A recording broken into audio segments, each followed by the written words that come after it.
Hi, everybody. I'll wait for you to get in. Good. Yes. Good morning.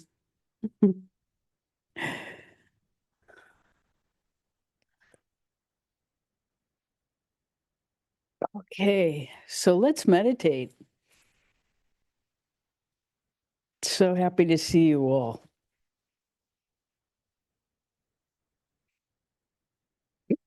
Excuse me. So take a deep breath and take your attention inside, all the way down to the tip of the tailbone. And let your arms drape to the side so they're completely relaxed. And you can feel any negative tension just dripping out your fingertips.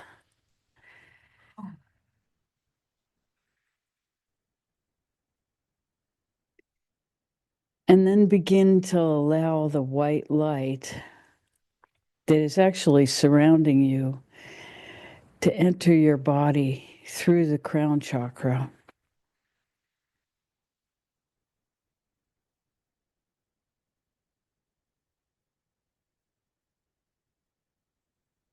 And it's as though you're taking a shower under this delicious love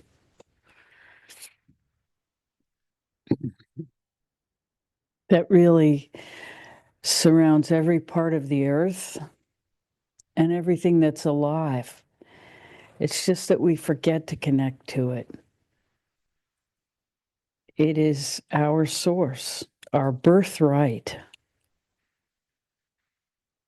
to allow this energy in, cultivate it, and become it. We already are it. It just gets covered over by all our distractions.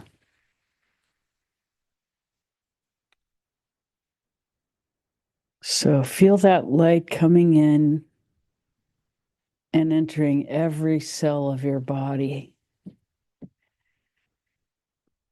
as you open and welcome it, so that there's no part of you that is held in resistance to love itself.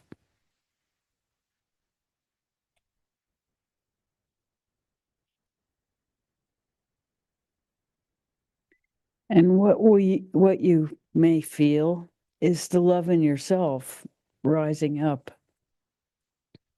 to meet the love that's coming in.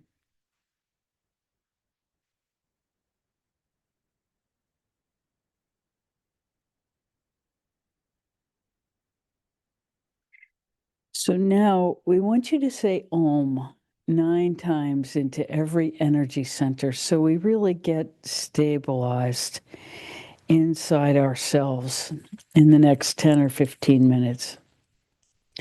So take your attention to the tip of your tailbone and feel the Om sound reverberating. And you can do it with your breath.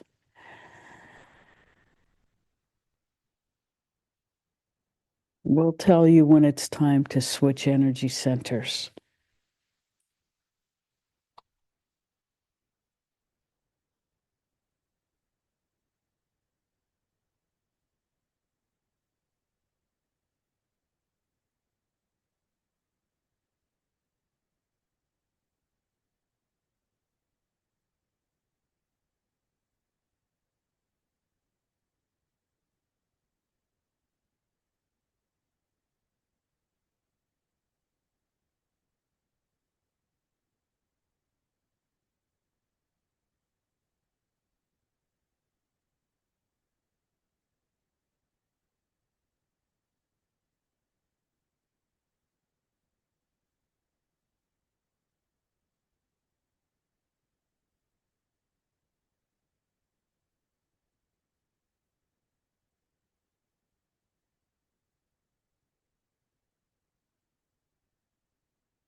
Moving to the abdominal energy center below your belly button.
Moving to the solar plexus.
Moving to the heart center.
Gently move up to the throat center.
Moving to the third eye.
Now to the top of the head.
And now feel for the circulation of the energy for a few minutes, allowing the body to be present but not the focus.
Gently, still holding your attention in the awareness of your own loving capacity.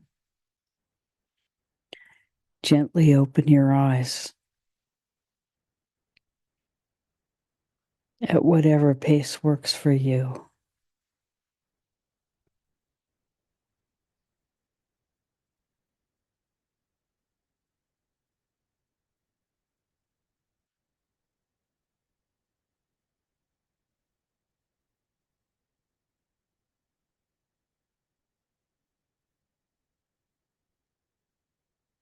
How may we serve this morning? Such a joy to be with you.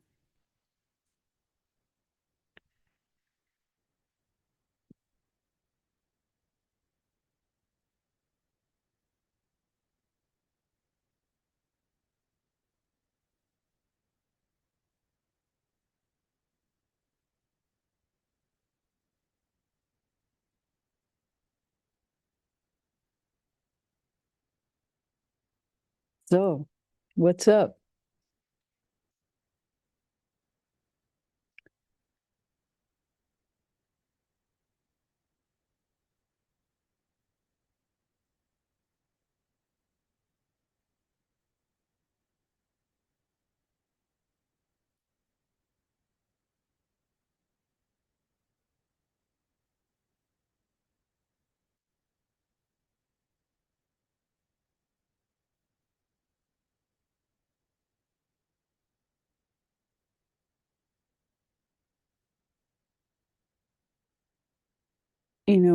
it sort of came through this morning that maybe we should talk a bit about the first Buddhist realization that life is suffering.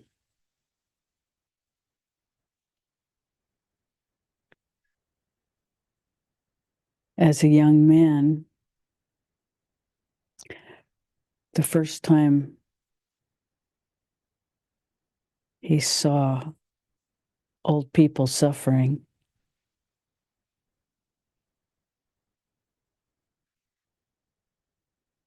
he was so astonished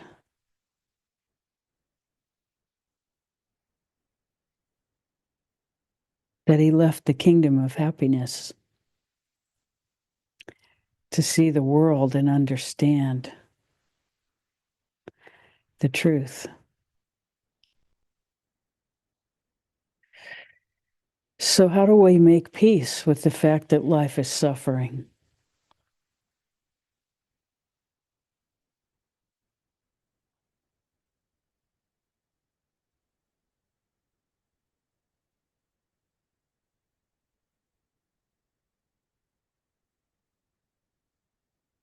You know, we've all tried all of it: denial, avoidance,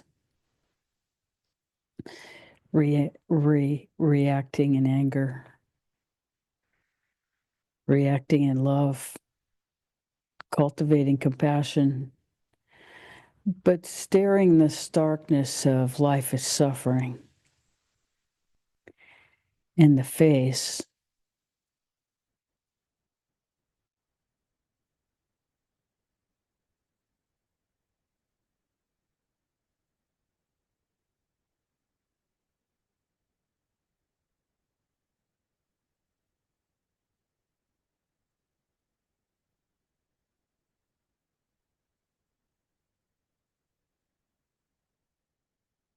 And it's sort of like, you know, the sand in the oyster.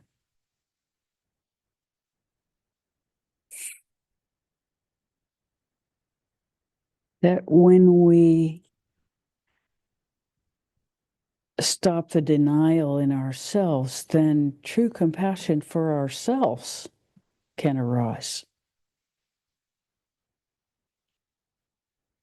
And from that, compassion for everyone else can be experienced because we're all in the same boat. But as long as we deny our own suffering, and then the question becomes, what is suffering? Okay, we all think, first of all, of physical pain.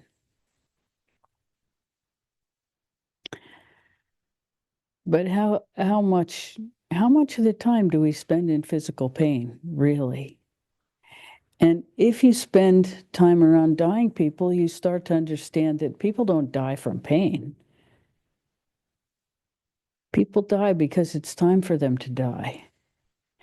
And if they're given the opportunity to embrace that death with some kind of consciousness, then it can be an amazing experience for everybody to participate in.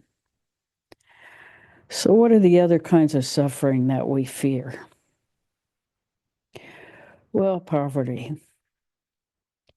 But our experience is that everyone who thinks about poverty tends to live in poverty, whether they, because of their fear of it, whether they're actually poor or not. And that many people who actually live in poverty rise above that experience and don't even know they're in poverty.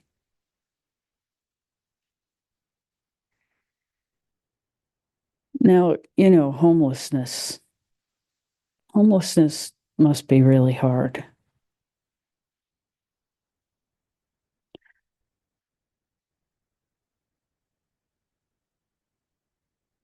We don't have the experience of it to really say much about it that has any authority. But we know that a lot of people experience it and go on living for a long time.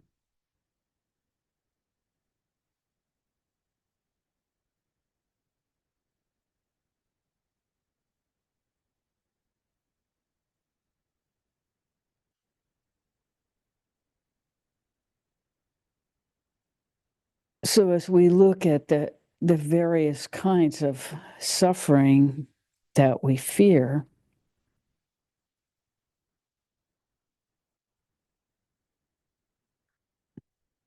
let's talk a little bit about psychological suffering, which we think is the one of the most difficult kinds, because when we reject ourselves and go to guilt and shame, this is true suffering. This is the suffering where we really can't access love. And all the other kinds of suffering, love is still possible. Compassion is still possible. But true compassion isn't really possible until we have it for ourselves. That's our point. And that maybe some of our fear of suffering is misplaced. And actually, we could use that energy to address our own self-rejection, to experience the compassion for ourselves that might allow us to transcend much, or let's say transform ourselves so that that compassion for ourselves becomes available. And then possibly suffering becomes a whole different thing.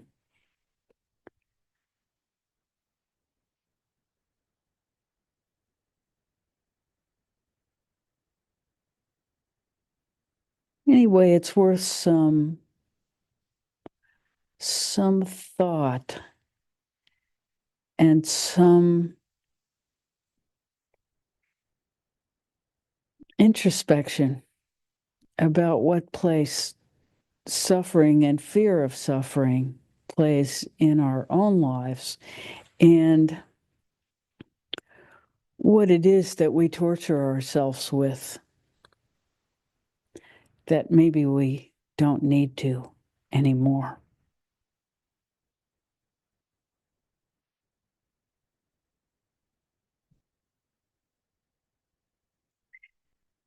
And maybe we can come to experience that compassion for self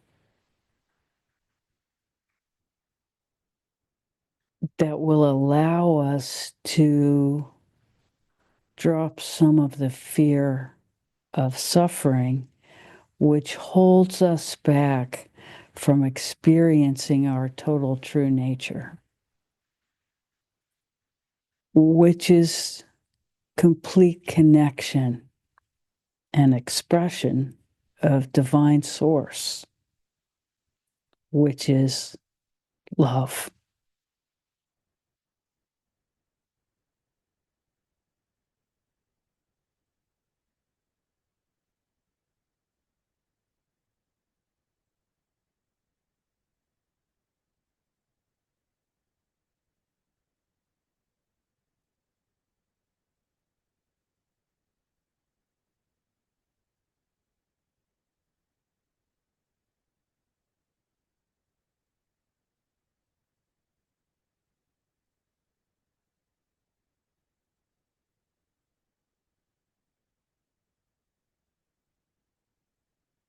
Good morning.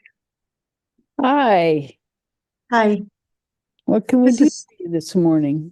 This is the perfect subject for me today because I have been focusing on the Buddhist tenet of attachment is suffering. So I have a lot of confusion about that, especially regarding my family. What are your thoughts on this? Well, the first image we had is of you as a monk, and that maybe you could benefit from that view of yourself. That you have, in a way, removed yourself from the world to study what's real, to study ultimate reality. And that this attachment to family is, at this point, safe to say, a misplaced feeling of responsibility because it's no longer your duty to participate in any way that does not reflect your value system. We'll say it that way. And that in that taking on the monk's robes, that you've already decided to embody, really decades ago, without giving yourself the total credit for that choice of the pursuit of the understanding of ultimate reality, and allowing yourself to divest your energy from all of that situation and allowing it to reorganize in whatever way is suitable.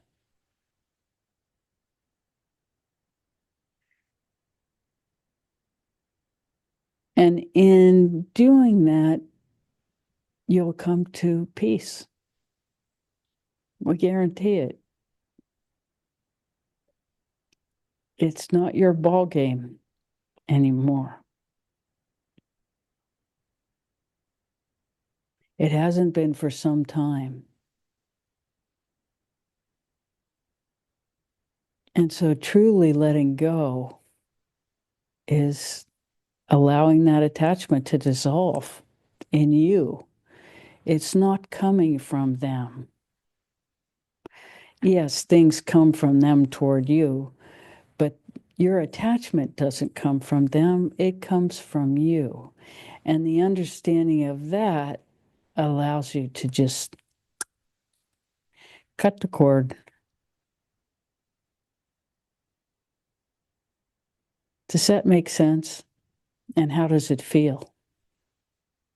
Well, it makes a lot of sense to me. Thank you for those words. And I do want to share that I had an incident with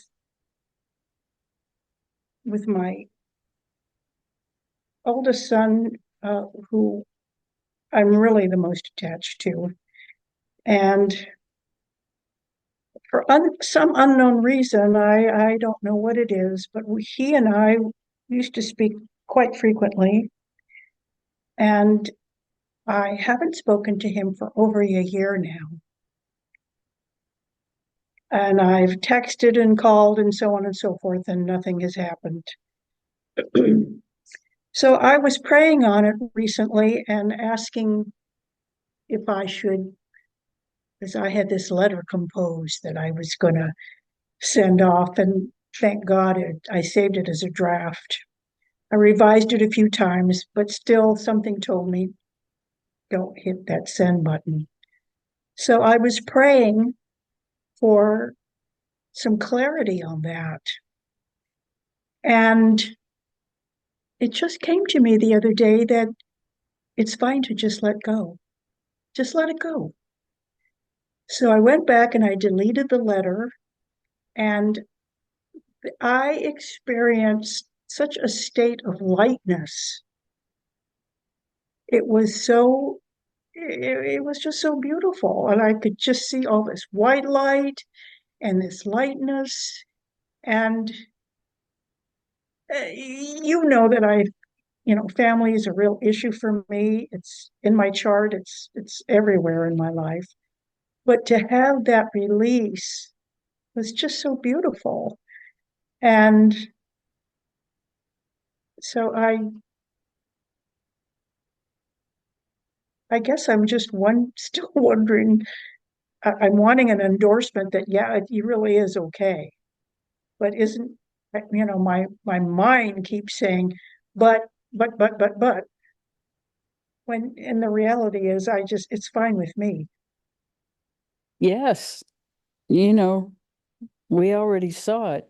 You're a monk. You you have severed the attachment, and your commitment has been ongoing for a long time. It's just coming to the surface so that you can see it. And this allowing of your own light to be experienced, this is what happens as we evolve. That's you. That's your love. That's your compassion. And you finally having access to it.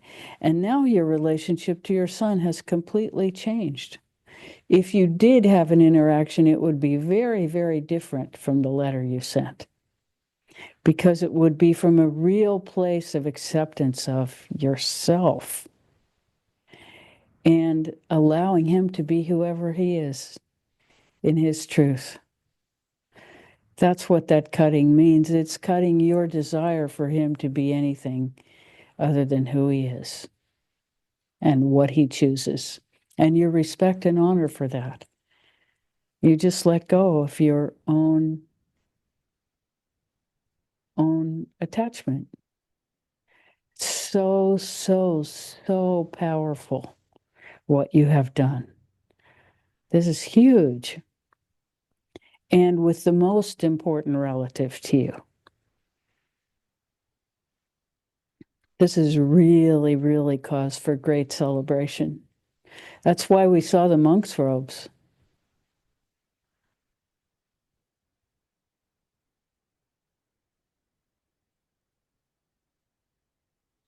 Really big. We see it in your face, we see it in your breath. This is, total love and acceptance of self. And that self ultimately has a capital S, because we understand that, as human beings, we don't exactly make that realization happen.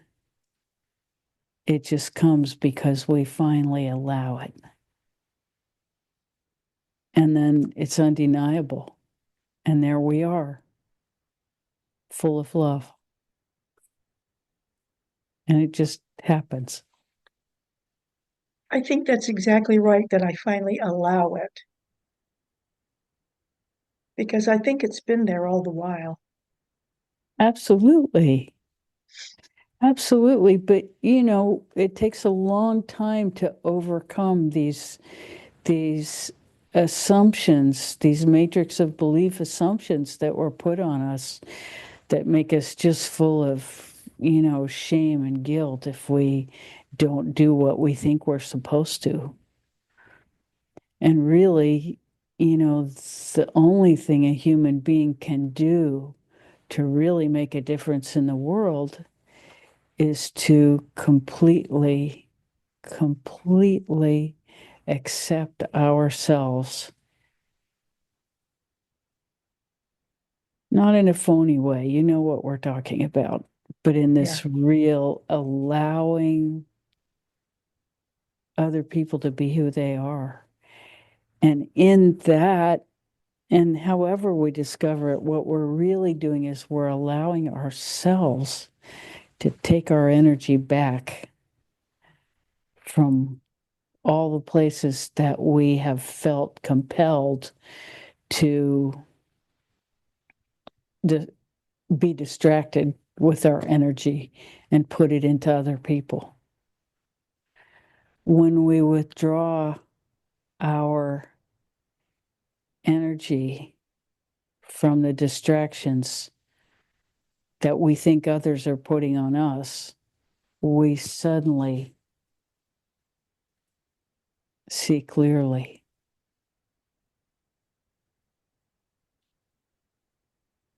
Particularly this time of year when so much emphasis is put on, oh, be with family, be with family. And that that's not where my heart is. That's not where my peace is. So it is the matrix of belief that has really hindered that experience for me of self-acceptance. Yes. And yet, if your family appeared, you would certainly, rise to the occasion. Yeah, But it's not up to you. It hasn't been for a long time. What's up to you is how you feel about yourself and how you treat yourself in all of that. And understand by withdrawing that attachment energy and making it accessible to yourself as love, you have done the most compassionate thing for the whole that is possible. Because it gives everybody a new starting place with you. good. And it gives you the capacity to wait it out. If none of them ever contact you again, you will still be at peace. Yes, yes. Because that peace doesn't come from them. It never has and it never will. Because that's not where peace comes from, not because they're not capable of it. Every human being is capable if they want to. But what the where the choice is where we put our energy, our own energy. We don't have any choice about anybody else. And thinking we do, that's suffering. That attachment itself is suffering. You see that now. And so it's all clear.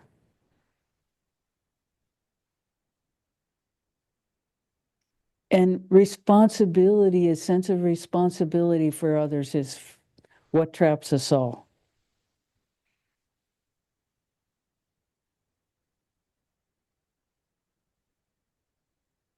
Ultimately, we are responsible only for ourselves.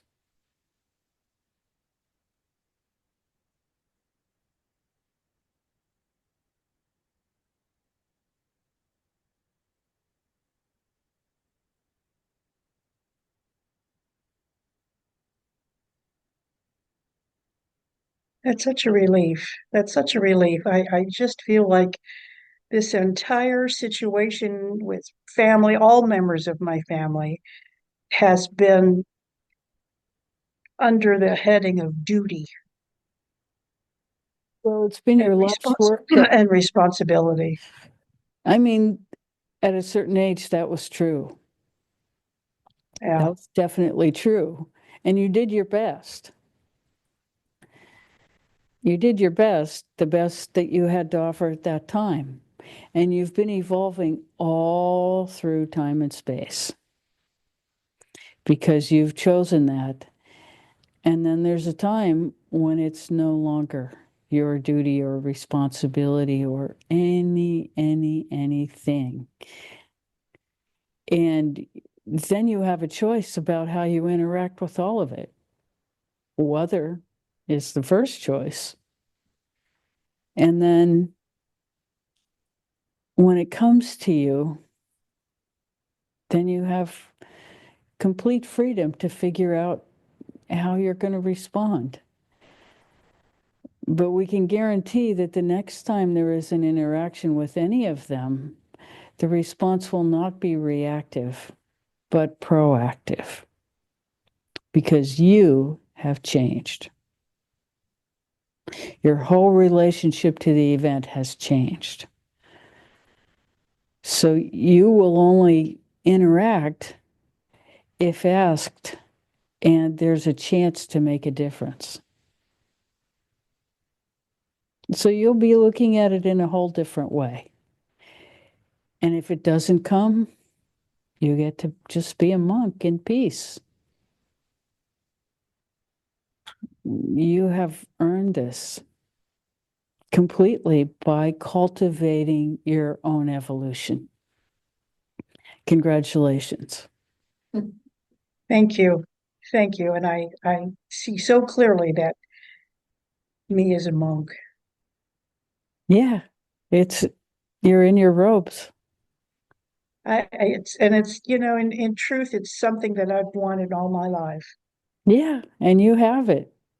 It has nothing to do with what you wear on the outside or what people call you or any of that. It has to do with your choice for self-love and your acceptance of your own suffering and your ability to just totally let go of it. How beautiful. Thank you, thank you, thank you. You're so welcome.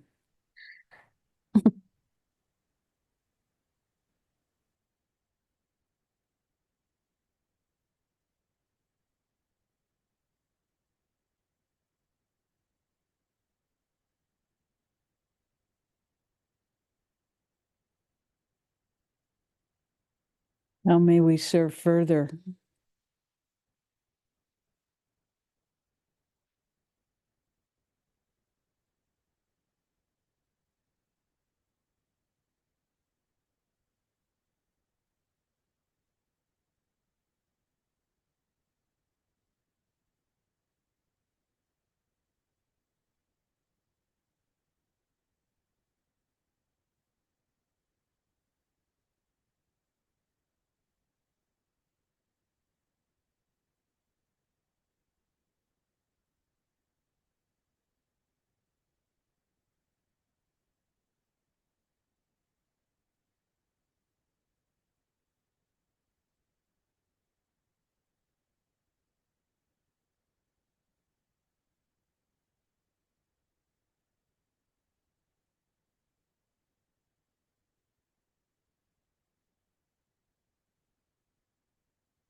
Hi, good day.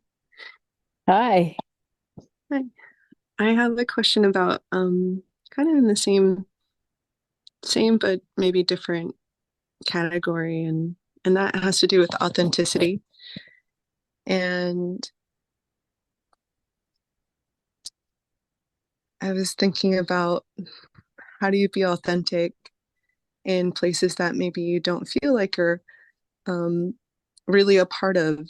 And but what if there's aspects of your authentic self that is a part of that, you just don't know it yet? And like, how do you be authentic as you're perhaps exploring other authentic parts that you may not know about? Hmm.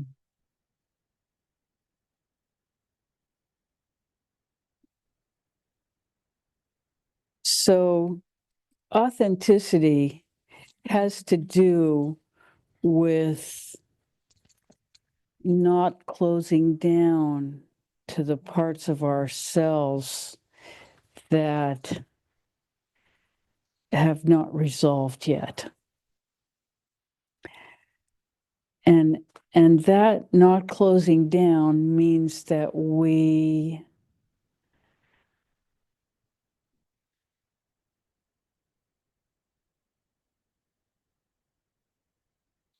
allow ourselves to still maintain our curiosity.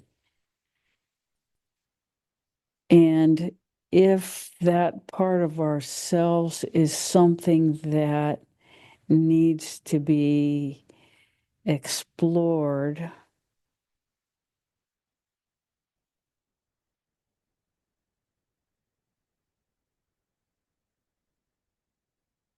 we can explore it freely, trusting that what arises in us is there because we are part of a perfection that is yearning for expression, regardless of social acceptability or not, or whatever the resistance is to accepting a part of ourselves. We're not at all sure what you're talking about, but these are the things that come to mind in the conversation. Are we with you?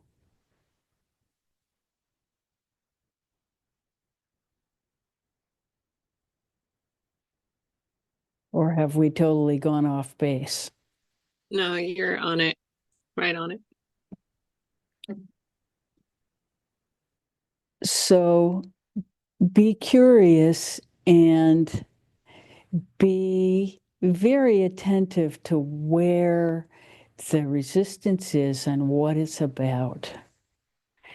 And if it's about love, you follow the love.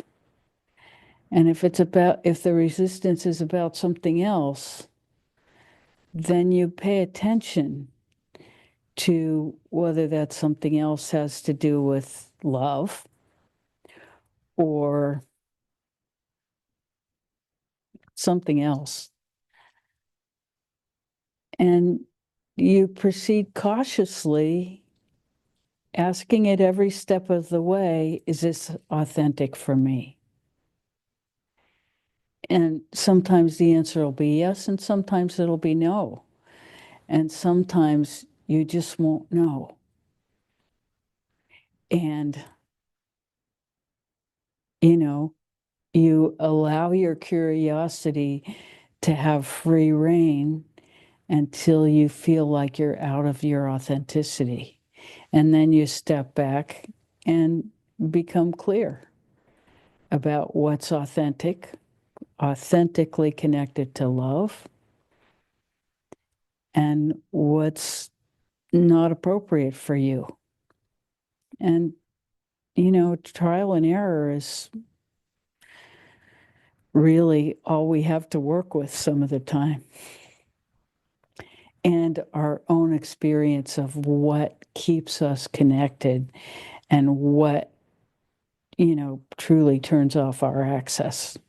That's the only thing, does it help you to be more open or does it shut you down? You know that formula well. Does that help at all?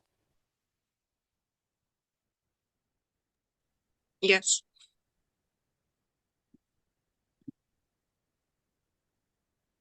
Short of intentional harm, there's nothing, there's nothing wrong with anything.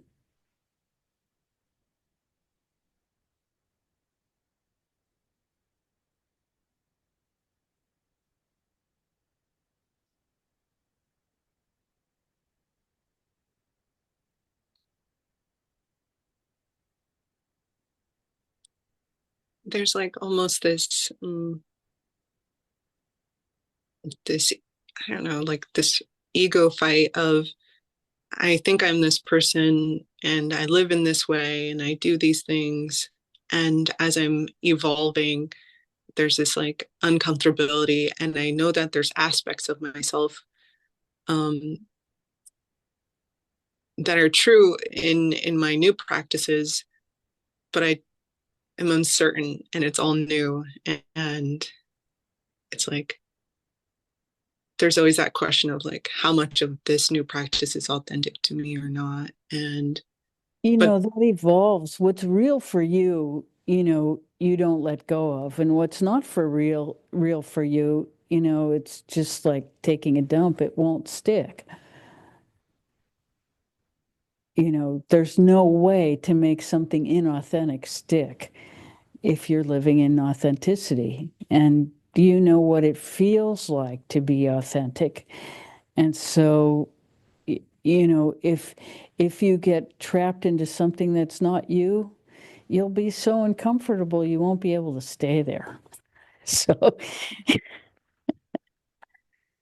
Yeah. and that's true across the board, you know, with everything that you learn and every person that you experience and every, you know, everything you try on for size in your life, you will have this, you know, am I authentic in this, or is this, you know, just, and then, you know, in terms of work, just having a license and all of that stuff is not necessarily authentic or inauthentic. It's just, you know, cost of being able to practice. Is that helpful?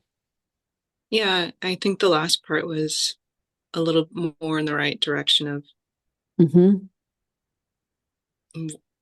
where where it is. And Yeah, and there's so much of it, and some things feel really great for a while, and then 3 or 4 years down the road of investing in them, you go, well, you know, maybe this doesn't work so well, and then you just start over. We've done that. You've seen us do it more than once.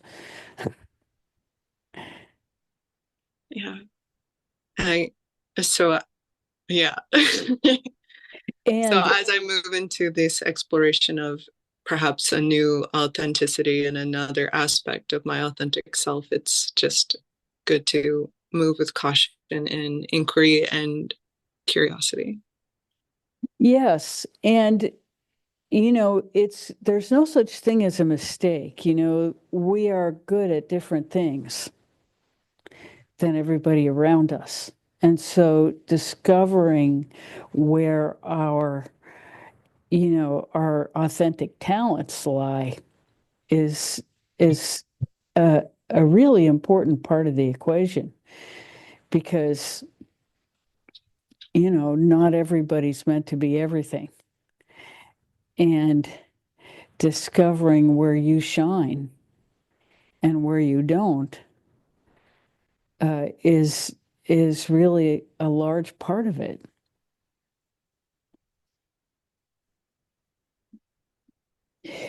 And you know, it's difficult because many of the things that we've tried to learn over time, you don't know if you're any good at it until, you know, 10 years down the road. And it requires a huge investment of energy to make that discovery, but it's always worthwhile. It's always worthwhile because the personal evolution that happens in learning something new and attempting mastery is there's no other way to get that evolution without, you know, like completely immersing yourself deeply in a subject over time. And you may discover after doing that for, you know, a long time that maybe it's not for you. But that's okay. There's nothing lost in that discovery.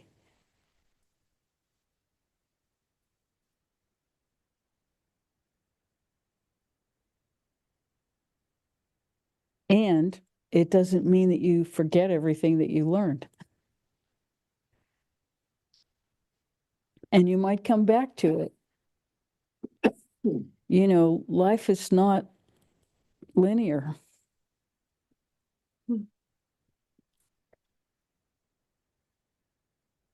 I mean, you may notice I was a cellist for, you know, the first 3 decades of my life.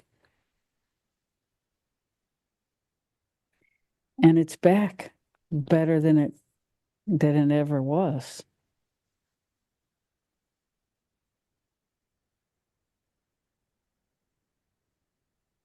After 3 decades of basically ignoring it.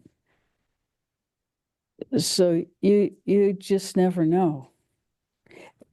But there's never, we're not going to say never, there's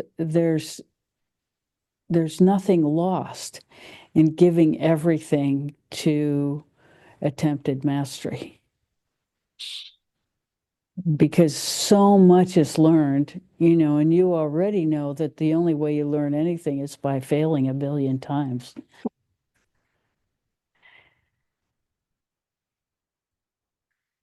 So failure is the first curiosity is the first thing we have to have, and the willingness to fail is the second. And armed with those two understandings, we can attempt to master anything. And then, what is authentic to our own self-expression will it will blossom, but not always immediately, and not always on our time schedule.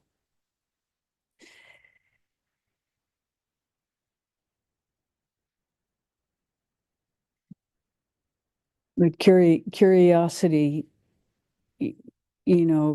allows us to expose ourselves to whatever's out there.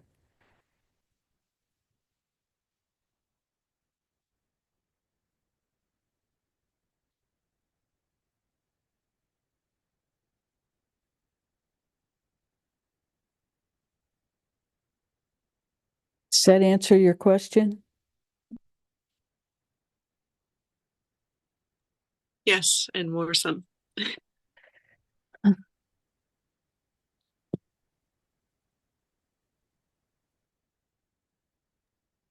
Thank you. Oh, you're so welcome. Thank you for asking.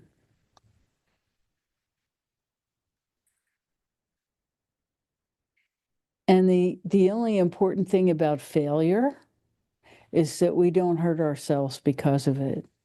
That we understand that failure is a necessary step in success, on the road to success. So we don't crucify ourselves for failure. We allow ourselves to fail graciously, because that's feedback about where our authentic expression is, and a guide that, we have to do it a different way, or we need to go a different direction, or whatever. But failure is never a reason to reject ourselves.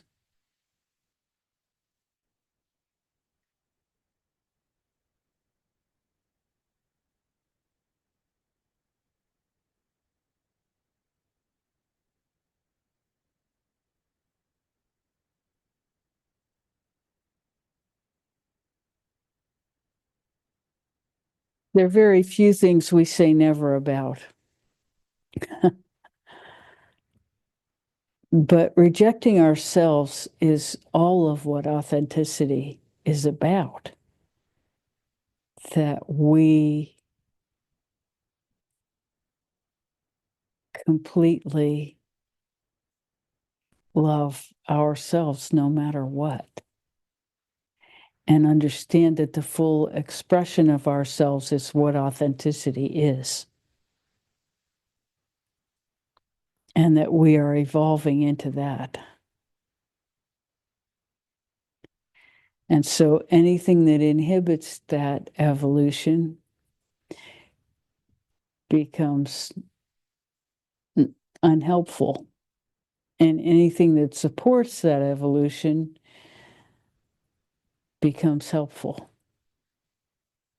And so our value system is informed by that which leads to authenticity from inside ourselves.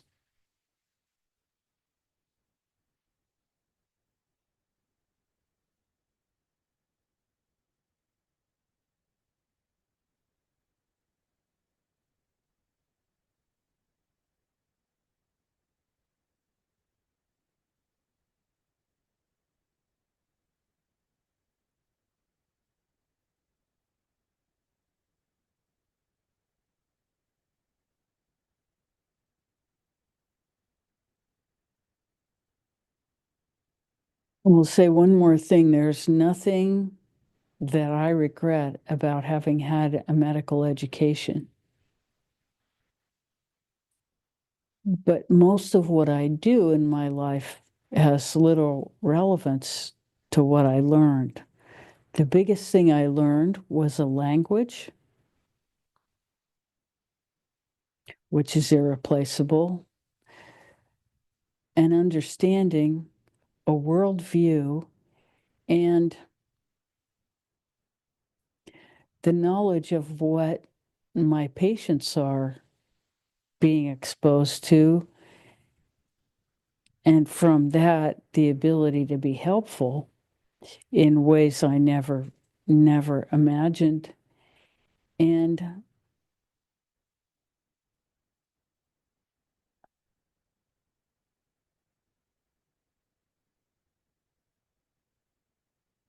the initials after my name that allow me to attract the confidence of others.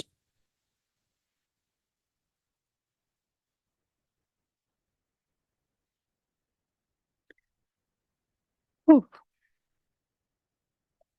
So it's 11:20 already.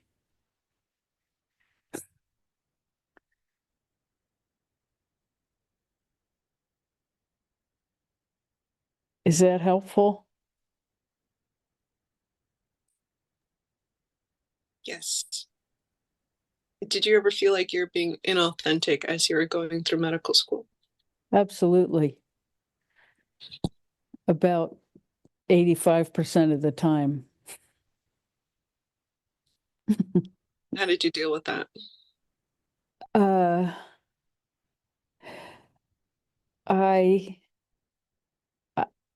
I understood that everybody else was coming from a different place, that nobody else in my life went home to an ashram and called that home.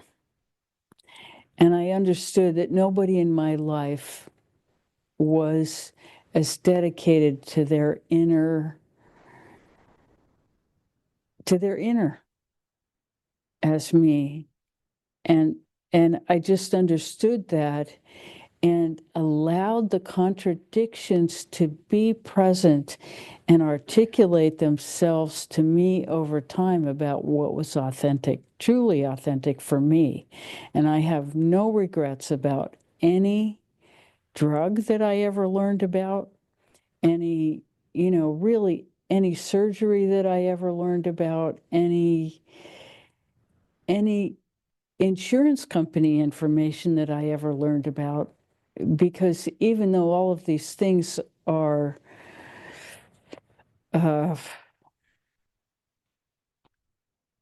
they're not things that I wish I had to participate in or know about in any way, and they're just examples. I know that your own examples would be much different, but having the curiosity and being exposed, you never know where you will need the information that you are learning. And what's real for you will become apparent. And often things that, feel repulsive at the beginning end up being, mother lode of amazing information. So you just have no way of knowing on the front side what is where and what is going to be the truth for you. And having that curiosity gives you the freedom to pick and choose. and it happens over time. But and that's the next thing is don't drop something prematurely. Allow yourself to know it better rather than walking away too soon.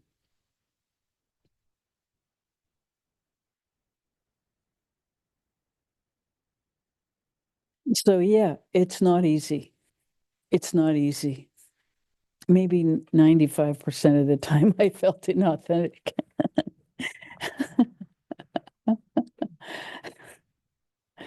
It's one of the hardest things I ever did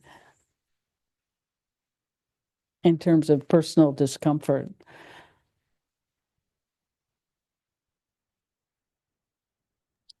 Thank you so much. Mhm.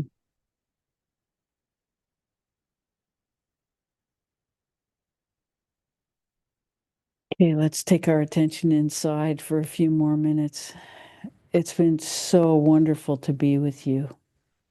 So, so wonderful. Thank you so much for sharing and being here.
Thank you so much for coming.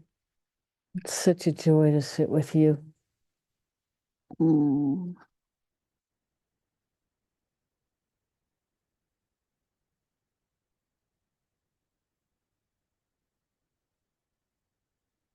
Till next time.